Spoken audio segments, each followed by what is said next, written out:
നന്മ നിറഞ്ഞ മറിയമേ സുസ്തി. കർത്താവ് അങ്ങയുടെ കൂടെ സ്ത്രീകളിൽ അങ്ങ് അനുഗ്രഹിക്കപ്പെട്ടവളാകുന്നു.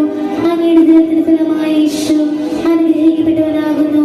പരിശുദ്ധ മറിയമേ തമ്പുരാന്റെ അമ്മേ, പാപികളായ ഞങ്ങൾക്ക് വേണ്ടി ഇപ്പോഴും ഞങ്ങളുടെ മരണസമയത്തും തമ്പുരാനോട് അപേക്ഷിക്കണമേ. ആമേൻ. നന്മ നിറഞ്ഞ മറിയമേ സുസ്തി. കർത്താവ്